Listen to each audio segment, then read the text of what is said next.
ordered to hand herself over to be arrested. But will the National Assembly Speaker do it?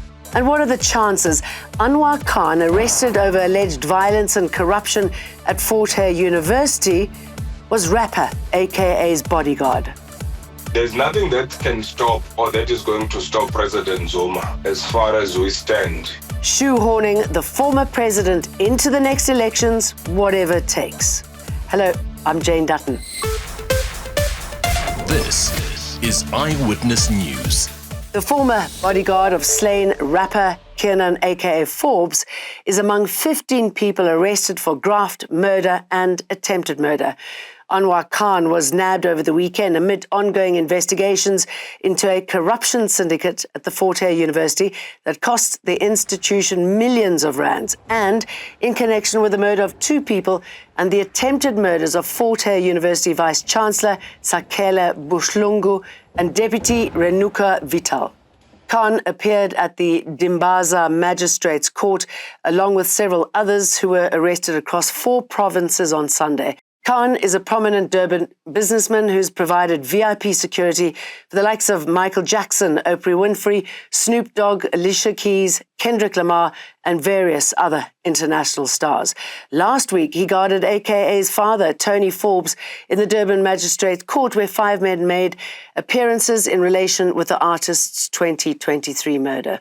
The Fort Hare matter has been rolled over to tomorrow for formal bail applications.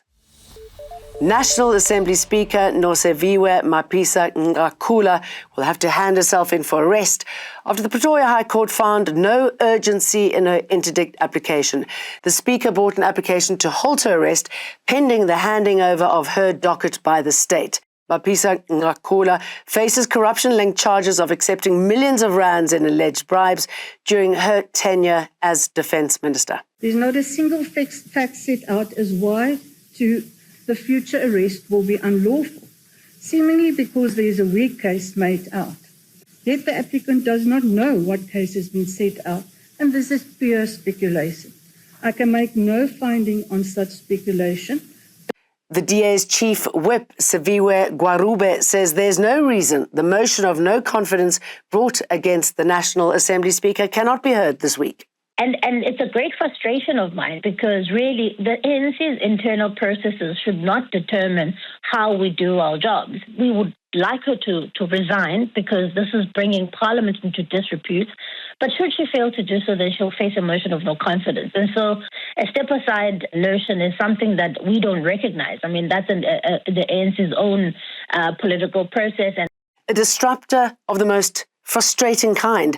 The process to find a new Deputy Public Protector has collapsed in Parliament over EFF MP Busisiwe Mqwebani's refusal to recuse herself from last month's interviews. The Justice Committee has today accepted an in-house legal opinion that Mqwebani's relationship with 2 of the candidates creates a perception of bias or conflict of interest. One of the candidates, Shadrach Tebeile, is an advocate who represents Mqwebani pro bono in a human rights case against the government stemming from her tenure as the former public protector. Another candidate, Pona Tsecho Mohalari, is the head of investigations in the Public Protector's Office, whom Mqwebani once recommended to be fired and whom the courts found Mqwebani had victimized and intimidated. The facts presented do warrant a recusal in the circumstances based on the test of a reasonable apprehension of bias. But Mqwebani disagrees. It's a question of presenting it as if I am hiding anything. I came here objectively. I'm participating as part of the collective. The Umkhonto weSizwe political party is appealing the Electoral Committee decision to remove Jacob Zuma from its candidates list. Last week, the IEC upheld an objection to Zuma's candidature, meaning he was disqualified from standing for legislative seats in the upcoming general elections. The IEC says a candidate can be disqualified if he or she has been sentenced to more than 12 months in prison without the option of a fine. In 2021, Zuma was sentenced to a 15-month prison term after being found guilty of contempt of court. In the case of former President Zuma, yes, we did receive an objection, which has been upheld. The party that nominated him has been informed, and so the objectors are being informed. There's nothing that can stop or that is going to stop President Zuma as far as we stand in all aspects. But of course, what we need to do, we need to follow what is prescribed by the Electoral Court. The man accused of crashing into the car transporting former President Jacob Zuma has been granted bail of 500 rand. The 51-year-old appeared briefly before the Eshowe Magistrates Court this morning. He faces charges of driving under the influence of alcohol, as well as reckless and negligent driving. He smashed into Zuma's official car on Thursday evening while the convoy was headed to his Nkandla homestead. The magistrate added that due to safety concerns as a result of the controversy around this case, the suspect's identity should not be published. A quick reminder to get your finances in order. Eskom says direct customers will be charged an additional 12.74% to keep the lights on. This means households that use 600 kilowatt hours per month could see their monthly electricity bills increase by more than 160 rands. And fuel prices will increase tomorrow. Petrol will go up by between 65 and 67 cents a litre, while diesel is set to increase by 3 cents per litre. An Israeli strike today has killed 7 people working for food aid charity World Central Kitchen in Gaza.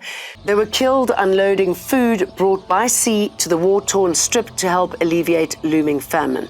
The group has said it was pausing operations after the quote, targeted Israeli strike killed Australian, British, Palestinian, Polish and US-Canadian staff. The Israeli military has said it was, quote, conducting a thorough review at the highest levels to understand the circumstances of this tragic incident. I'm shocked and saddened to hear the reported deaths of aid workers in Gaza. We're urgently working to confirm all the details, but my thoughts right now with their friends and family. They're doing fantastic work, bringing alleviation to the suffering that many are experiencing in Gaza. They should be praised and commended for what they're doing. They need to be allowed to do that work unhindered, and it's incumbent on Israel to make sure that they can do that, and we're asking Israel to investigate what happened urgently, because clearly there are questions that need to be answered. And that's it from me and the rest of the team. See you for more again tomorrow. Don't forget to download the EWN News app.